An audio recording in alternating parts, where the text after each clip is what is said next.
হবিগঞ্জের সমন্বয়ক মাহাদি হাসানকে গ্রেপ্তার করেছে পুলিশ। সো এই বিষয়টা নিয়ে আমার হবিগঞ্জের আঞ্চলিক ভাষায় কিছু কথাবার্তা বলবো। তো যারা অন্যান্য ডিস্ট্রিক্টের বা অন্যান্য এলাকার আছেন তারা হয়তো বা ল্যাঙ্গুয়েজ ব্যারিয়ার কারণে নাও বুঝতে পারেন, সো আপনারা চাইলে স্কিপ করতে পারেন, থ্যাংক ইউ।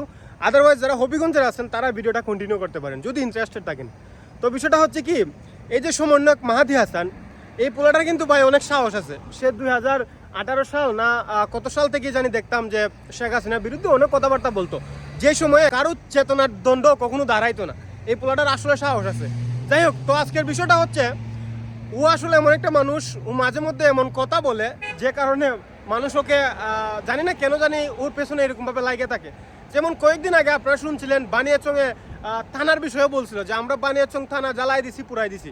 ঠিক আছে, তুই আন্দোলনের সময় অনেক কিছু করছস, এগুলা কি ভাই এখন পাবলিক প্লেসে আইসা বলা লাগবো? তোর কি এই কমন সেন্সটা নাই? যে কারণে অনেক মানুষ কিন্তু ওর বিরুদ্ধে উল্টা গেছে গা। যাই হোক, এখন আজকের যে বিষয়টা হচ্ছে, কোনো একটা সমাবেশ মনে হয় ওরা করতেছিল, যেটা হচ্ছে নিত্য প্রয়োজনীয় দ্রব্যের যেভাবে দাম বাড়তেছে, তেল গ্যাসের যে সংকট, এগুলো নিয়ে হয়তো বা ওরা একটা সমাবেশ করতেছিল। এক পর্যায়ে পুলিশের সাথে কথাবার্তা কাটাকাটি হয়েছে, তারপর ওকে গ্রেপ্তার করা হয়েছে। আসলে মাহাদি হাসান এমন একটা লোক, কদিন ফরফরে একটা ডং ধরে, মানে ডং বলতে কি তা, এ দেখা যায় এমন কথাবার্তা কয় বিএনপি ফুলাফান চলিয়া জায়গা, আর বিএনপি ফুলাফান চলিয়া গিয়ে এর ফুটকির মাথা আঙ্গুল দেয়।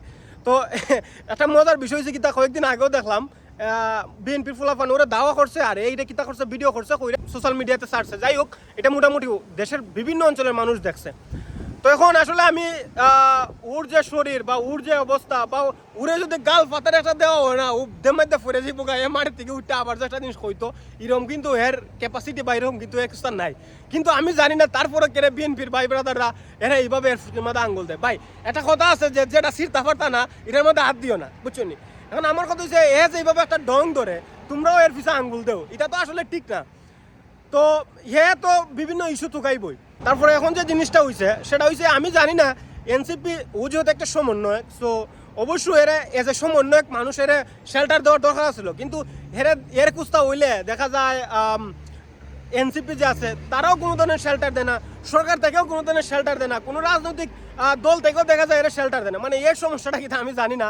তো যারা ওই আপনারা এর বিষয়ে বালা জানুন, আপনারা একটু জানাইতে পারেন মানুষে, মানে ইহারে নিয়ে অগল ইস্যু করে কদিন ফরফরি করে হে হবিগঞ্জের মধ্যে একটা ভাইরাল টপিক বা এমন এ কাজ করে যেটা হবিগঞ্জ পুরাটা নাড়াচাড়া দেওয়াইলায়। হ্যাঁ ঠিক আছে, মানলাম এর লগইন বালা, এর দেখা যায় লিঙ্ক আপ বালা বা বিভিন্ন কিছু আছে, বাট এ এমন একটা লোক কিন্তু বেটা না, এ দেখা যায় পুরো হবিগঞ্জের ট্রেন্ডিংয়ে রাখে। মানে আমি এই জিনিসটা বুঝলাম না।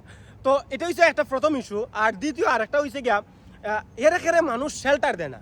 মানে এই জিনিসটা আমি বুঝলাম না। এ তো আসলে খুব সাহসী, এ অনেক ধরনের ভাইটাল রোল প্লে করছে জুলাই আন্দোলনে, বা এর গুরুত্ব কিন্তু অপরিসীম ভাই। এর ফুলাটা মানে চিন্তা হইতে পারে, কিন্তু এর খুলজা আছে, এটা মানতেইব। তো জিনিসটা হচ্ছে, এরকম একটা সাহসী একটা নেতা বা এরকম একটা সাহসী একটা মানুষ, এর মানুষ শেল্টার দেয় না, আর এর প্রতিকারে মানুষ অত ধরনের বিরক্ত। সো এটা হবিগঞ্জের বাইরে বাজার যারা আসুন আপনারা আমার জানাই না, আমি একটু বুঝতাম চাই।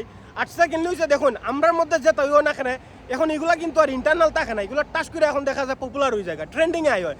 সো অবশেষে এগুলো কিন্তু হবিগঞ্জের মান সম্মান নষ্ট হয়। সো আমি মনে করবো একজনের ফুটকি তার একজনের আঙ্গুল না দিয়া এগুলো আপনারা অ্যাভয়েড করে চলুন। কীভাবে নিজের এলাকার মান সম্মান থাকে এইভাবে আপনারা চিন্তা ভাবনা করুন, এইভাবে আপনারা চলুন। আর কদিন পরে যারা এইভাবে মনে করো দেশের মধ্যে একটা বিশৃঙ্খলা সৃষ্টি করতে চায় বা বিভিন্ন কারণেই হোক, আপনারা এগুলো একটু ধৈর্য সহকারে আপনারা নিজেরা যতটুকু পারুন একটু কন্ট্রোল রাখুন। দিন শেষে কিন্তু হবিগঞ্জেরই মান সম্মান নষ্ট হয়। তো যাই হোক, সবাই ভালো থাকবেন। আর এই ফুলাটার সম্পর্কে যদি কেউ কিছু বলতে চান আপনারা অবশ্যই জানাতে পারেন।